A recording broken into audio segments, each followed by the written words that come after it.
એકવાર એક સજ્જન માણસને રેલવેમાં જવું હતું. ગાડી મોડી આવે એમ હતી, એટલે વેઇટિંગ રૂમમાં બેઠા બેઠા એ ગાડીની રાહ જોતો હતો. ટાઈમપાસ કરવા એક છાપું લઈ છાપામાં વાંચતા હતા, એટલામાં એક છોકરો આવ્યો. આવીને સામે ઊભો રહ્યો અને કીધું કે સાહેબ, તમારા બૂટને પાલિશ કરી આપું. માણસે છાપામાંથી ઊંચી નજર કરીને જોયું તો સામે એક છોકરો ઊભો હતો. આંખોમાં ઉદાસી, થાકેલો હતો, આંખો ઊંડી ઉતરી ગઈ હતી અને ચહેરો છે ને પીળો હતો. એવું લાગતું હતું કે જીવનની મુશ્કેલીઓએ એને ઉંમરની પહેલાં જ થકવી દીધો હોય. એનો ચહેરો જોઈને માણસને દયા આવી અને પોતાના બૂટ એની તરફ લાંબા કર્યા અને કીધું કે લે કરી દે, પણ બરાબર ચમકાવી દેજે હો. છોકરો બૂટ પાલિશ કરવા માંડ્યો, પણ માણસે જોયું કે એના હાથમાં ઝડપ નહોતી. એ કામમાં ધ્યાન આપવાને બદલે કંઈક વિચારમાં ડૂબેલો હતો. માણસે કીધું કે અરે ભાઈ, શું ઢીલો ઢીલો કામ કરે છે, જલ્દી જલ્દી હાથ હકાવ. છોકરાએ કાંઈ જવાબ ન દીધો, બસ ઊંધું જોતા જોતા પોતાનું કામ કરતો હતો. હવે એટલામાં એક બીજો છોકરો ત્યાં દોડતો દોડતો આવ્યો. એ છોકરાએ આવી અને પેલો જે છોકરો બૂટ પાલિશ કરતો હતો ને, એના હાથમાંથી બૂટ લઈ લીધા. એને ઊભો કરીને પોતે પાલિશ કરવા માંડ્યો. અને એ છોકરાના હાથમાં તો જાણે વીજળી હતી. જલ્દી જલ્દી બૂટ પાલિશ કરીને આપી દીધા. અને પેલો છોકરો છે ને એ ઊભો ઊભો જોતો હતો, એકદમ શાંતિથી ઊભો હતો. એના ચહેરા ઉપર કોઈ નારાજગી નહોતી, પણ સંતોષનો ભાવ હતો. જાણે એ બીજા આવેલા છોકરા પર એને ભરોસો હતો. બૂટ પાલિશ કરીને એ માણસને આપ્યા અને કીધું કે લ્યો કાકા, તમારા બૂટ. પેલો માણસ વિચારમાં પડી ગયો કે હવે પૈસા કોને આપવા.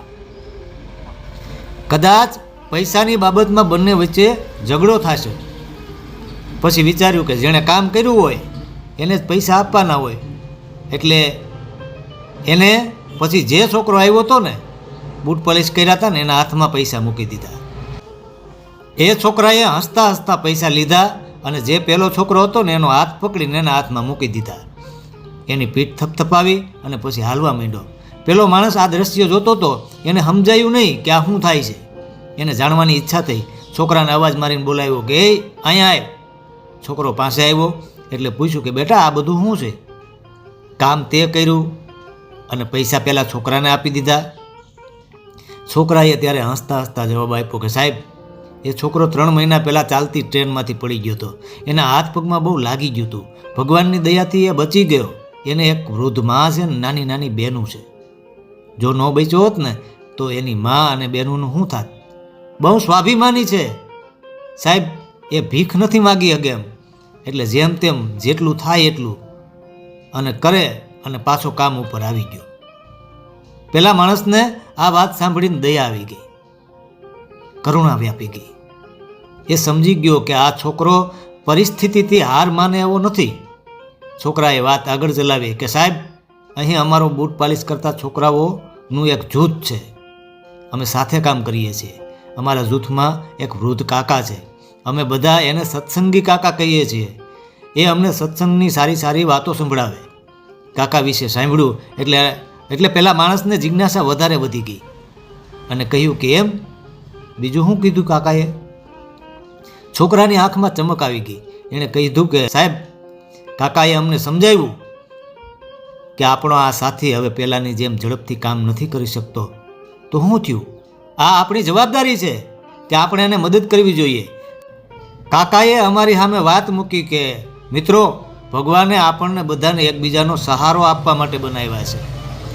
જેમ આપણા શરીરના અંગ અલગ અલગ છે છતાંય એક જ શરીરનો ભાગ છે, એમ આપણે પણ એકબીજાના ભાગ છીએ. પછી સાહેબ, અમે નક્કી કર્યું કે રોજ એક જોડી બૂટનું પોલિશ કરશું અને એના જે પૈસા આવશે એ આ છોકરાને આપી દેશું અને એના કામમાં પણ મદદ કરશું. એ માણસ છોકરાની વાત સાંભળતો હતો, પણ હવે એને એ છોકરો કોઈ સાધારણ બૂટ પાલિશવાળો છોકરો નહોતો લાગતો, પણ એને એકતા અને કરુણાનો કોઈ સાચો ઉપદેશક લાગતો હતો. એ વિચારમાં પડી ગયો કે સમાજમાં મુશ્કેલીઓનો સામનો કરતા લોકો પણ કેવી રીતે એકબીજાની સહાયતા કરવા તત્પર રહે છે. ભલે એની પાસે સીમિત સાધન છે. માણસે જોયું કે પેલો જે આવ્યો હતો એ છોકરો એકદમ શાંતિથી ઊભો બધું સાંભળતો હતો.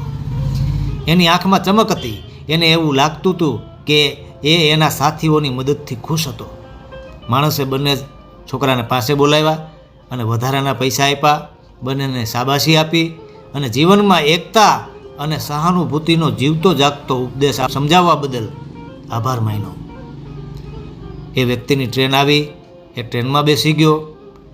પણ ટ્રેન જેમ જેમ હાલતી હતી ને એ વ્યક્તિનું મન ફરી વળીને સ્ટેશન ઉપર આવતું હતું અને આવા સંસ્કારના પાઠ શીખવનાર એ વૃદ્ધ કાકા માટે માન ઉપજાવતું હતું. આવી ઘટનાઓ આપણને યાદ અપાવે છે કે જીવનમાં મદદ કરવી, સંપીને કોઈ પણ મુશ્કેલીઓનો સામનો કરવો એ જ માનવ જીવનની અસલી ઓળખાણ છે.